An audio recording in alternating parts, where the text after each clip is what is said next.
Oh.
Testing 1, 2, 3. Testing 1, 2, 3.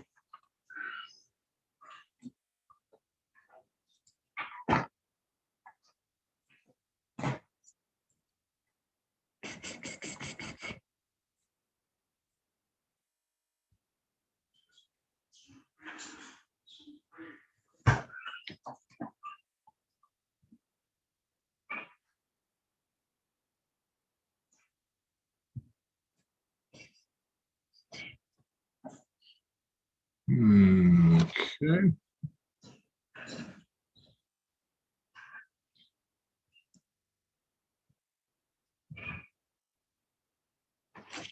To YouTube.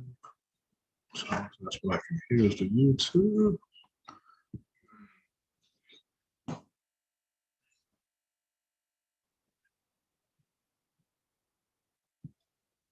If I go to share screen,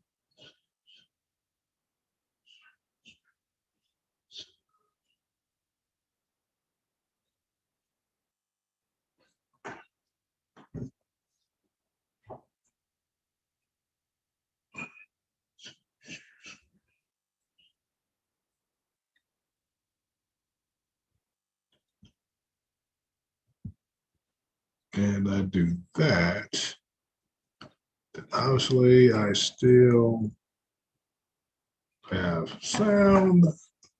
I just don't have the feedback here. Okay. Uh,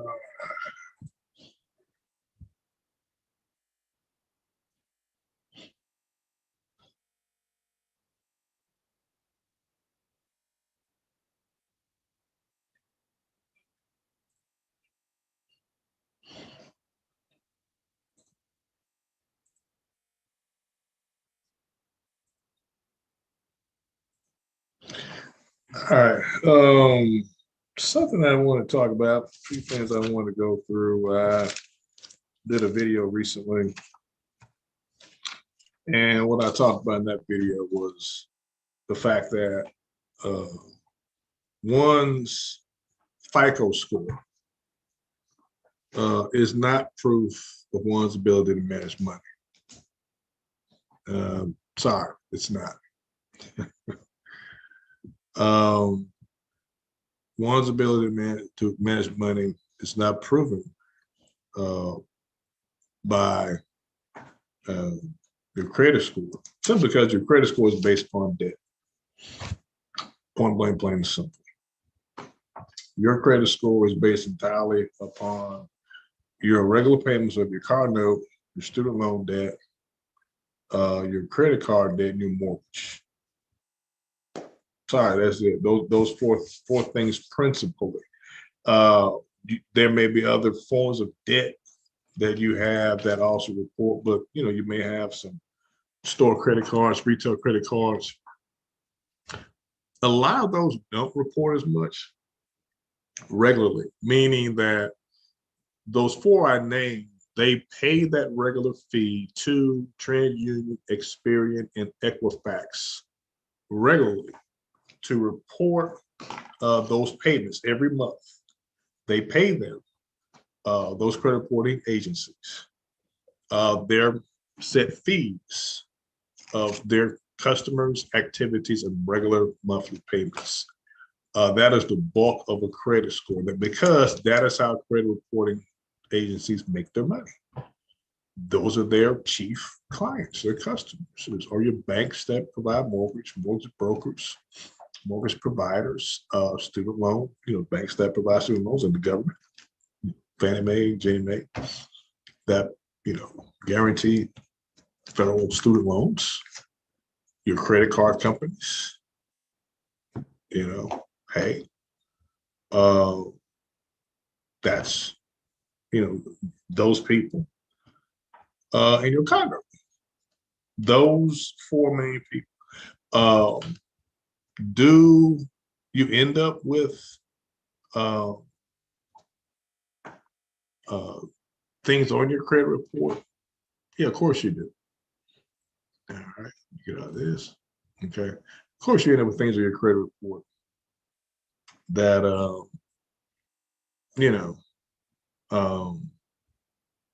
like if you don't pay your hospital bills, if you don't pay your light bill, you'll get a letter from your cell phone company saying, hey, you're behind on your cell phone bill. Hey, if you don't pay, we're going to report you to credit reporting agency.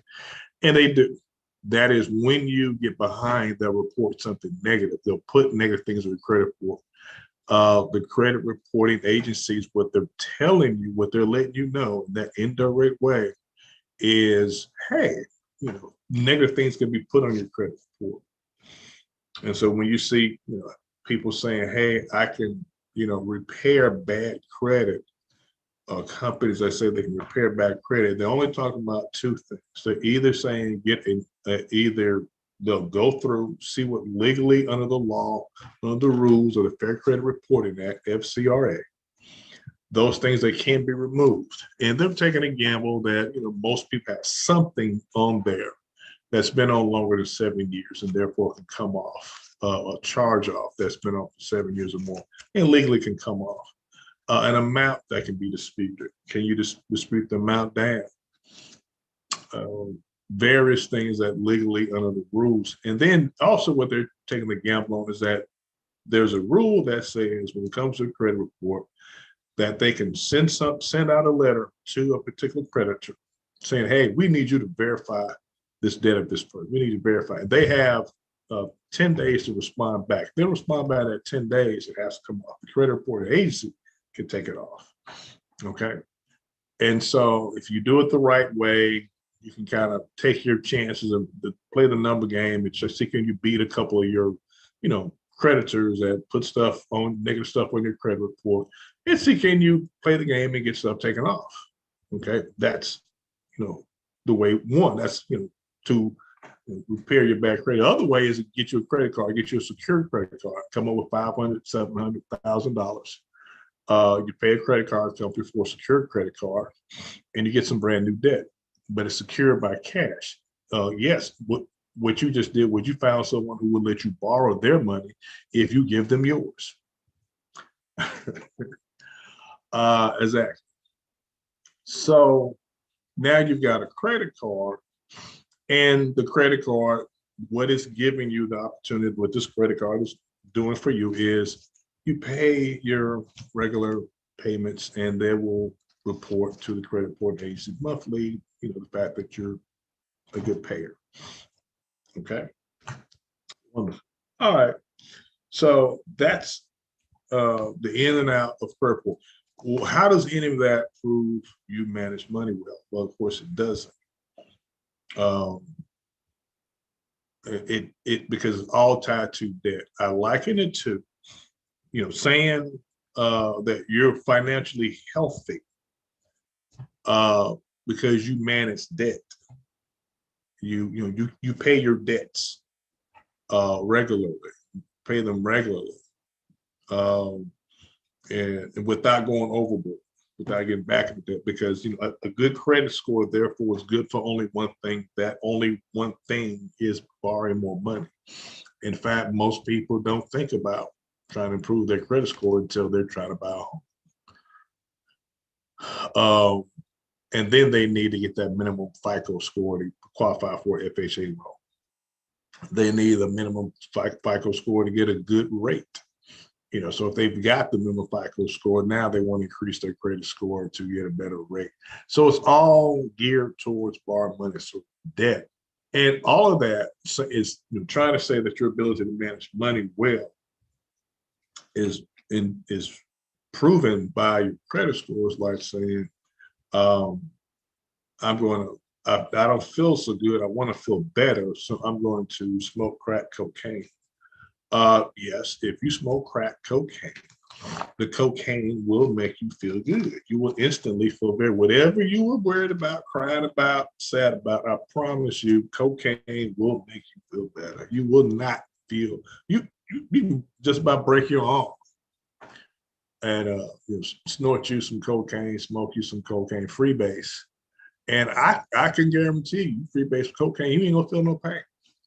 Okay, until it wears off, and then you're going to be worse off. You're going to be paranoid and broke. So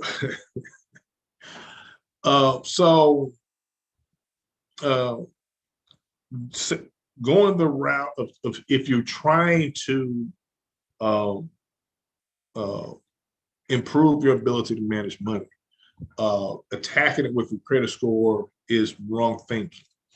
It is born out of what is a employee mentality, and meaning we all are employees. See, the game is this: for everyone to be a consumer, for us to work jobs and then take every dime of that paycheck and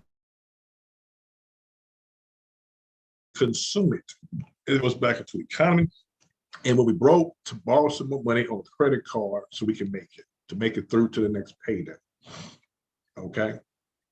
To be dependent, to be debt dependent in that way. It's like we all know that a payday loan, check loan, we all know that's a game to turn your paycheck into their check. It's to ultimately your whole entire paycheck you get, you go cash it and bring them all your money, and then they let you write another check just so you can pay your light bill. And if they decide one time not to let you rewrite, only let you rewrite for half, then you're not going to be able to pay your light bill. Sorry. We know that that's the game, is to make and the credit card company's game is the same thing, to make your check their check. It's just that they're willing to let you get access to more money. All right, it's just that simple. They want you to literally pay all your bills. They want you to use your credit card like it's a cash card, like instead of paying cash for your light bill, gas bill, water bill, groceries, they want you to use your Capital One card to do those things. Okay. That is called a debt cycle, living in a debt cycle. Okay. Well, how do we live in a cash cycle? How do I get into paying cash for things and creating assets? That is the true answer. That's really what we're after. What I have on the screen, what I'm sharing on my screen here is, I've years ago got an insurance license. The purpose was to earn extra income.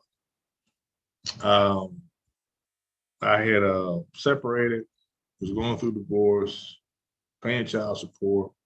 And in my mind, I said, well, now I got to pay child support. It's coming out of my paycheck. I wanted to replace, I knew how to go. I said, I want to replace, that with extra income and a little bit more. And I had a set amount of money. I wanted $1,500.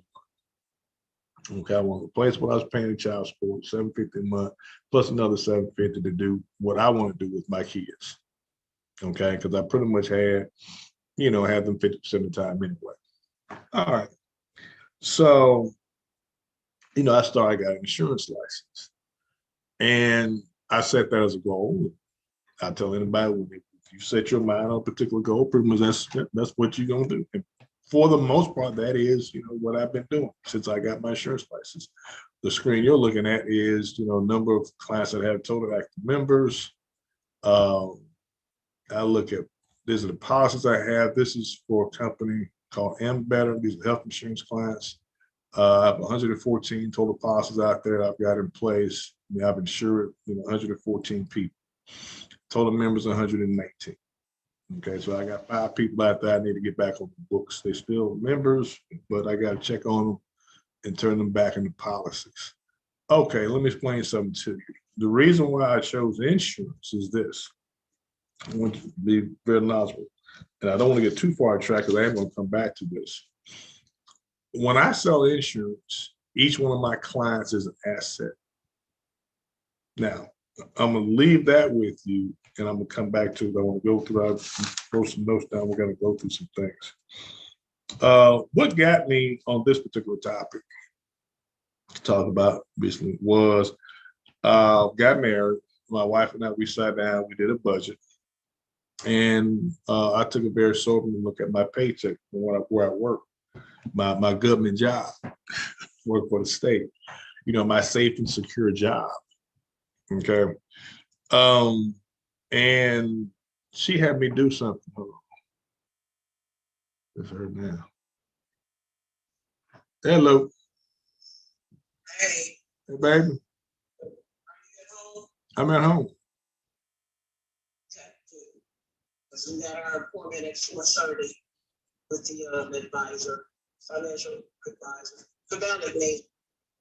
Oh, the ballot man. Okay.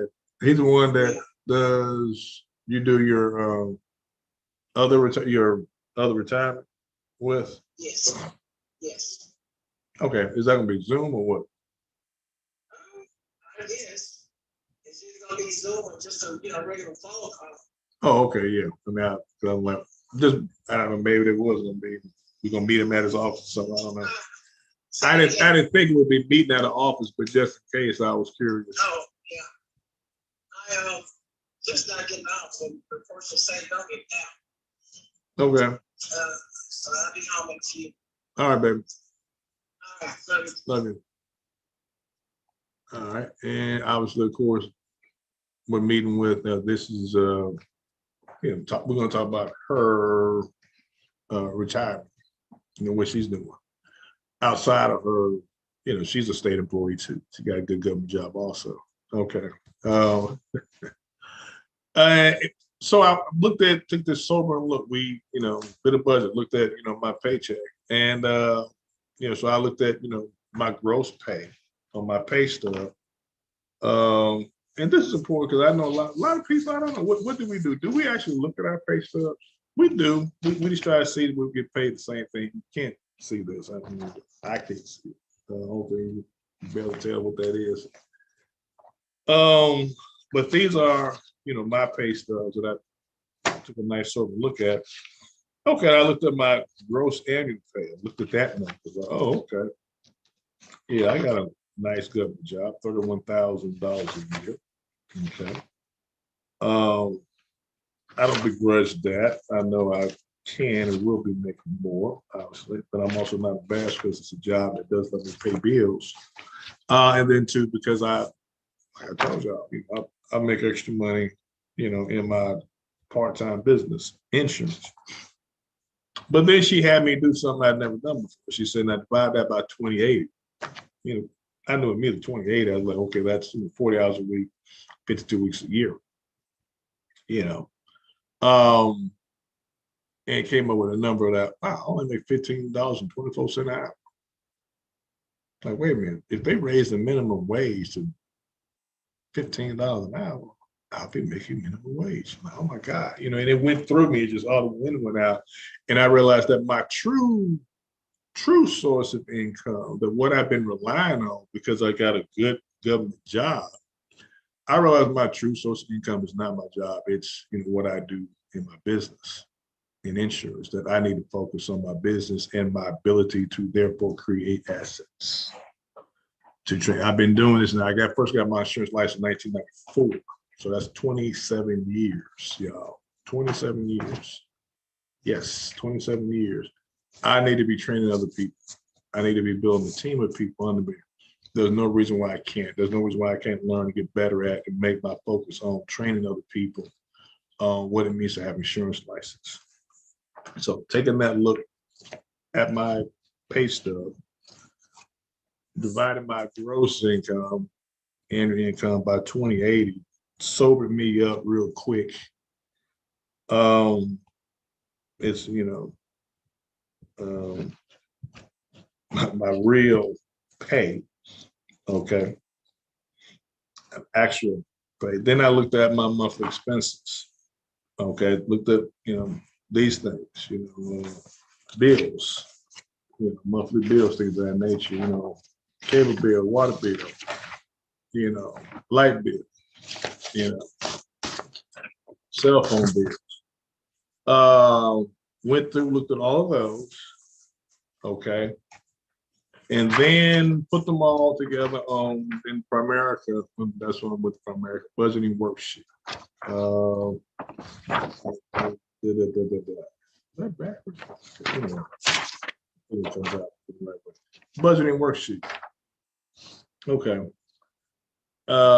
Put it all together, and and this is what's called my financial statement. My financial statement is my pay stub, put on a budgeting worksheet, and then follow that up with one of these. Here's my bank statements. Okay. I like the bank statements. What I spend my money, what I actually spend my money on, all these little lines. Look at all the different lines. Look how small they are. This is what I actually spend my money on. Okay. That's the real thing. That's a real look at, my finances. This is my personal financial statement. Why am I talking about this? Because anybody out there who says they want to increase their true ability to manage money has to look at their own money in that way. That's the minimum you have to do. I love the statement. They say Vince Lombardi, Green Bay Packers, famous, the various Super Bowl trophies named after him.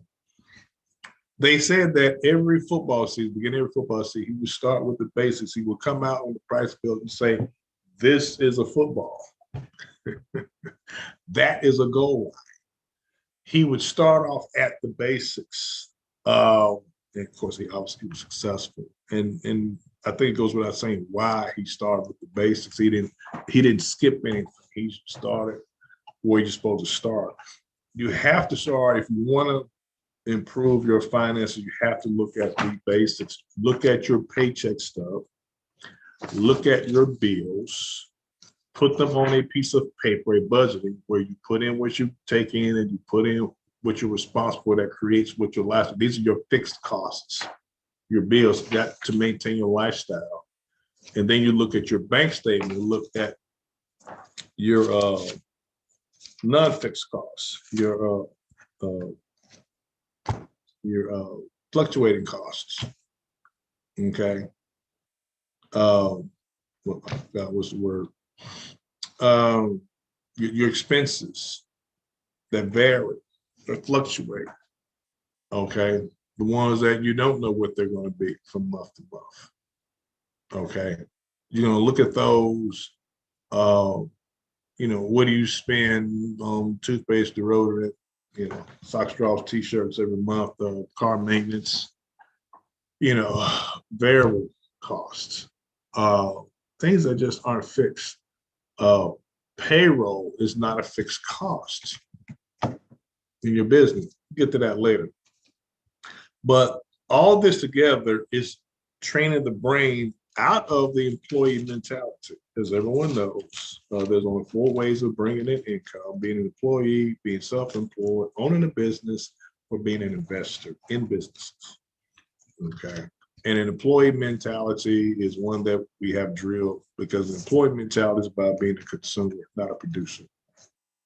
Being a business owner is about being a producer. Being self-employed is about being a consumer and not a producer. It's just having a little more flexibility of creating your, means of income. I meant to also show y'all this. These are my clients in what's called Help Sherpa. So these are different. This is not this one's other clients that I have This is a total here. You can see a total of 44 clients. So I'm right at a total of 100 and what's that? 1,458 clients in health insurance. Okay, then of course there's something else called America. We have life insurance. Trying to see, can I show? Am I allowed to show you all this? I go here, active life clients, and let's see here. What comes is probably yeah. Okay, and so these are a list of my active life insurance clients. Okay, all right. I don't go too far in that. I don't want nobody call me up saying this, that, the third. Okay. By me disclosing that, I definitely don't want to do that. Okay. And so I'm going to go ahead and click off of this for America screen. But this is, let me get here. So I showed you the budgeting worksheet. Let me see if I can do this. The budgeting worksheet is what I was talking about earlier. This is what I put, mortgage, house note, tax, insurance, all that, all those things on the budgeting worksheet. These are more of the fixed costs. This first page, second page is more of the non-fixed. Well, there's some child support, like child care, school to groceries, dining out, pets, toiletries, makeup, cleaning supplies, tithes, donations. Okay, so these are more fluctuating variable costs, okay, non-fixed costs. All right. Now, the next step, the checkup is what I'll call it. All right. Is this. This is the financial needs analysis. Okay, that's the next step. That's in America. What we can do for people is this. This is the true financial needs analysis. This looks at all that. This is the expanded. This is the complete look. This allows, if someone wants to, they can pull all those bills together. Okay, I can go through this. This is the questionnaire. All right. Customized, confidential, complimentary. Answer some basic questions. Help determine what it takes to achieve your goals and dreams, and then we create and implement your customized financial program. Okay, that's exactly what this is about. I can go through. You can give me all your information on pay stubs, checkbook register. Again, your bank statements. Okay, all right. Savings investment account statement, retirement plan statements, company benefit statements, life insurance policy, education savings, financial aid, tuition, mortgage, loan, and credit card statements. Okay, your debt. Okay, and your goals, your investments. Okay. Through this, we're going to look at your home. We're going to look at equity in the home, what you own, how long you've been paying on it. We're going to reverse out, what we're going to put in your amount that you initially borrowed, how long you've been paying, interest rate. We're going to tell you when you're going to be paid off, when the house is going to be paid off, how you can pay it off quicker. We're going to look at your income, gross income, monthly income, take out your Social Security, pensions, income taxes, things of that nature.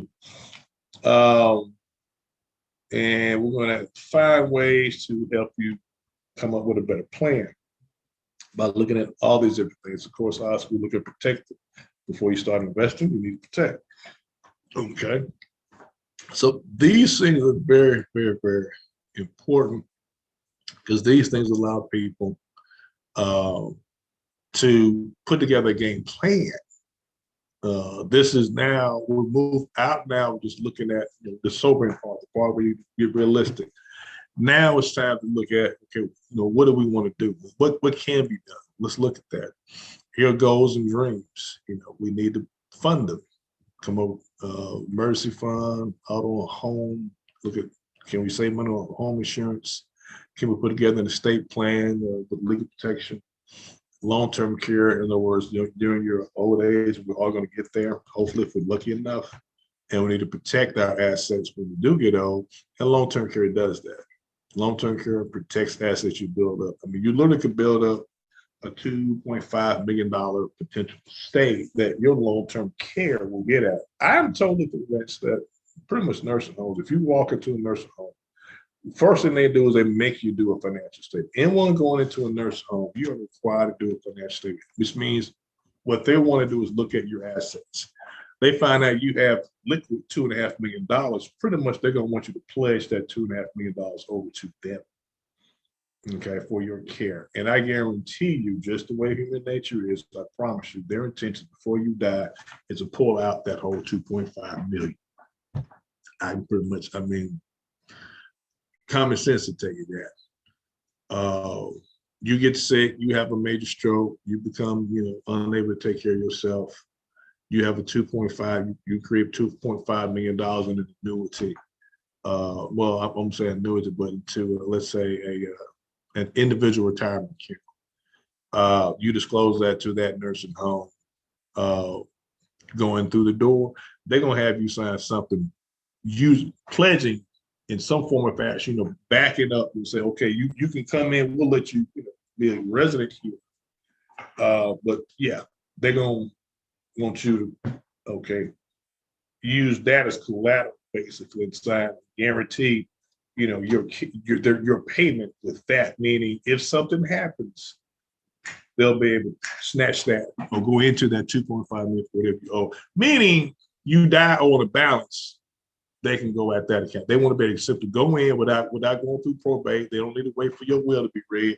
They want to be able to just touch a button on their computer and pull that and send us out our 10 grand. We need that. I promise you. And really and truly, I believe they ain't gonna let you die till after they get that whole 2.5 million. After that 2.5 million gone. Now I know a lot of look. Go ahead and cuss me out. If you own a nursing home, go ahead and cuss me out. I'm just speaking, what I've seen. Anyway, over here we look at rent, home, more everything, insurance premiums, consumer debt, leisure. We try to include every possible thing we could think of in terms of expenses, what goes out of the household. Okay. We try to look at other people that you maybe refer us to. But the point is, one, to put together a whole entire game plan, but get this good information. The better information we have, the better information we put together. Okay, that's enough in that. Now, I'm gonna close with this. Okay, I've talked about an actual financial statement. The main thing, I'm gonna end with the main thing that's what I start off with, which is the ability to create assets. I was talking with a coworker yesterday. She was talking about, she wants to do real estate. Her route to financial independence, she sees as being in real estate. Okay. Which means she literally wants to be able, if you want to invest in real estate, then what you're trying to get good at is your ability to turn real estate into assets, things that produce income, because we all need multiple streams of income. Okay. There is no area more focused and requiring a better foray, canvas, a search through your finances than real estate investment. In fact, I would say the most important thing that any bank, mortgage institution, financial institution, or group of investors, and there are people out there that have pools of money to invest in real estate, meaning you find investments and then you go to them and say, look, I found something. And for people to be willing to let loose those purse strings is they want to know your finances, which means they want to know about your ability to manage money. And they don't want to know your credit score. They do want to see your bank statements. They don't care your FICO score. Your FICO score means nothing to them. Very little. It assists them. It'd be nice, but they want to see your bank statements. They want to see your bills. They want to see your paycheck stub and your bank statement. That's what they want to see. What they want to see is this financial needs analysis is what they want to see. That's what they want to see. And they probably want you to submit something along the lines of that budget worksheet every month. Okay, showing your ability to manage money. to create assets and manage assets. Okay, that now I said I would get back to this. The reason why I chose insurance, because I needed, uh, an avenue. Uh, See, my situation was not like where, my grandparents died and left me $30 million, and I needed to learn what to do with 30 million. That wasn't my problem. My problem was I had nothing. I was out of law school, got my first government job, worked for the state of Mississippi. And I said I wanted that extra $1,500 a month. But I wanted an opportunity to be to something long term. Okay, something long term. Meaning, I wanted it be able to build. I mean, because not knocking, if your choice is to on the side fix cars, your choice on the side on the week, your weekend time to do landscape, your choice on the side is you're good at your home repair. If your choice on the side is you're good HVAC, you get some other skill that you sell on the side. You have a government job. I mean, if the most famous we all know is a person is a mechanic for the government. He works for the bus company, he works for J-Tran, he works for the school bus system, he works on diesel engines, he works for Peterbilt as a mechanic, makes real good money. So what does he do on the side? Anyway, he fixes cars. On the side, he hustles, makes that money, got a side hustle, make it. So if that's your side hustle, you need me because you need to be invested because it relies purely on your work. You have your side hustle means it has to be purely you, And so again, when you ain't working, you ain't making money. You already got a job, but that's the case. And your side hustle is the same. Your side hustle, your self-employment is if you ain't working, you ain't making money. You need me. You need to take as much of that money, that extra money invested as possible so that that money works for you. Your money makes money. But again, you're limited because if you make $100,000 a year, then that $100,000 a year, what I can do is put together a plan where you create a financial independence number where you put aside the money in an investment where that investment kicks out $100,000 a year. But it's going to be real hard, if not impossible, to get it to do more than what you make. So if you make $100,000 a year, your independence number is going to be for kicking out $100,000 a year in income. That's pretty much what you're going to make. Okay. Reason why I chose insurance because the opposite is true. I can actually create each one of my clients as an asset because each client has investments. Those investments grow. As their investments grow, my income grows with it. There it is. That's why I chose insurance. Until next time, thanks, y'all. Bye-bye.